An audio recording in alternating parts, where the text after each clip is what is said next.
ಮದಿಪುಮೂಡ ಸರ್ಕಾರಿ ಪ್ರೌಢಶಾಲೆಯ ಗೋಡೆಯಲ್ಲಿ ಆಕರ್ಷಕ ವಿನ್ಯಾಸದ ಅಕ್ಷರ ಮರ ವಿದ್ಯಾರ್ಥಿಗಳು ಹಾಗೂ ವಿದ್ಯಾಭಿಮಾನಿಗಳ ಗಮನ ಸೆಳೆಯುತ್ತಿದೆ. ದೂರದ ನೋಟಕ್ಕೆ ಸಾಮಾನ್ಯ ಪೇಂಟಿಂಗ್ನಂತೆ ಕಂಡರೂ ಈ ಚಿತ್ರದ ವಿಶೇಷತೆ ಗೊತ್ತಾಗುವುದು ಹತ್ತಿರ ಹೋದ ಮೇಲೆಯೇ. ಉಬ್ಬು ಶಿಲಾಕೃತಿಯಲ್ಲಿ ನಿರ್ಮಾಣಗೊಂಡ ಈ ಚಿತ್ರ 3D ಎಫೆಕ್ಟ್ ಅನ್ನು ಹೊಂದಿದೆ.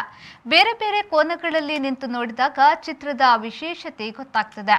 ಶಾಲೆಯ ಚಿತ್ರಕಲಾ ಶಿಕ್ಷಕ ಬಾಲಕೃಷ್ಣ ಶೆಟ್ಟಿ ಅವರ ಪರಿಕಲ್ಪನೆಯಲ್ಲಿ ಮೂಡಿಬಂದ ಚಿತ್ರವಿದು. ಶಾಲೆಯ ಗೋಡೆಗಳಲ್ಲಿ ಮಾತ್ರವಲ್ಲದೆ ಜಿಲ್ಲೆ ತಾಲೂಕುಗಳ ಸರ್ಕಾರಿ ಕಚೇರಿಗಳಲ್ಲಿ ವರ್ಲಿ ಮಧುಬನಿ ಚಿತ್ತಾರವನ್ನ ಬಿಡಿಸಿ ಗಮನ ಸೆಳೆದಿದ್ದ ಅವರು ಇದೀಗ ತನ್ನ ಕೈಚಳಕದಲ್ಲಿ ಅಬೂಮ್ ಸಿಂಗ್ ಆರ್ಟ್ ಅನ್ನ ಬಿಡಿಸಿ ಕಲಾಸಕ್ತರ ಮೆಚ್ಚುಗೆಯನ್ನ ಪಡೆದಿದ್ದಾರೆ.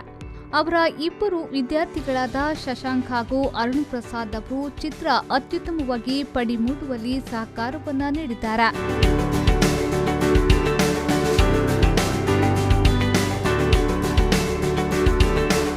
ಶಾಲೆಯ ಗೋಡೆಗಳಲ್ಲಿ ವಿಶಾಲವಾದ ಎಂಬೋಸಿಂಗ್ ಆರ್ಟ್ ಅನ್ನು ಚಿತ್ರಿಸಲು ಅವರಿಗೆ 6 ದಿನಗಳ ಕಾಲಾವಕಾಶ ಬೇಕಾಗಿದೆ.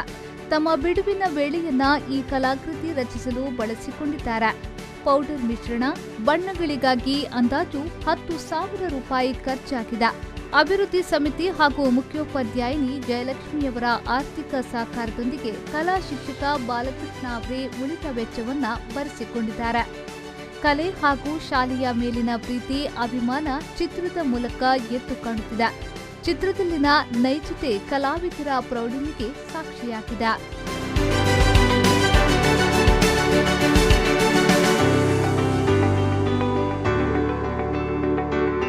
ಶಿಕ್ಷಣದ ಮಹತ್ವ ಸರ್ವ ಅಕ್ಷರ ಮರ ಉಪ್ಪು ಶಿಲ್ಪದಲ್ಲಿ ರಚಿಸಲ್ಪಟ್ಟಿದೆ.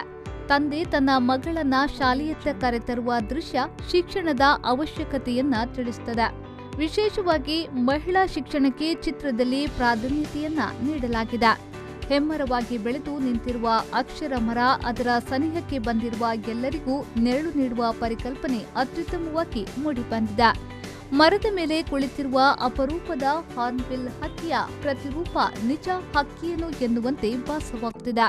ವ್ಯಕ್ತಿ, ಮೆಟ್ಟಿಲು, ಮರದ ತೊಗಟೆ, ಪೊಟರೆ, ಬಾಲಕಿ ಎಲ್ಲವೂ ಉಬ್ಬು ಶಿಲ್ಪದಲ್ಲಿ ನಿರ್ಮಾಣಗೊಂಡು ಕಲಾವಿದರ ತಾಳ್ಮೆ, ಶ್ರದ್ಧೆ, ಪರಿಶ್ರಮಕ್ಕೆ ಸಾಕ್ಷಿಯಾಗಿದೆ. ಚಿತ್ರಕಲಾ ಶಿಕ್ಷಕ ಬಾಲಕೃಷ್ಣ ಶೆಟ್ಟಿ ಹಾಗೂ ಇತರ ಸಹ ಶಿಕ್ಷಕರ ಮಾರ್ಗದರ್ಶನದಲ್ಲಿ ಕನ್ನಡ ರಾಜ್ಯೋತ್ಸವ ದಿನ ನಿತ್ಯೋತ್ಸವ ಹಾಡಿಗೆ ಶಾಲೆಯ ವಿದ್ಯಾರ್ಥಿಗಳು ಕನ್ನಡ ಭುವನೇಶ್ವರಿಯ ಚಿತ್ರ ಬಿಡಿಸಿ ಗಮನವನ್ನ ಸೆಳೆದಿದ್ರು.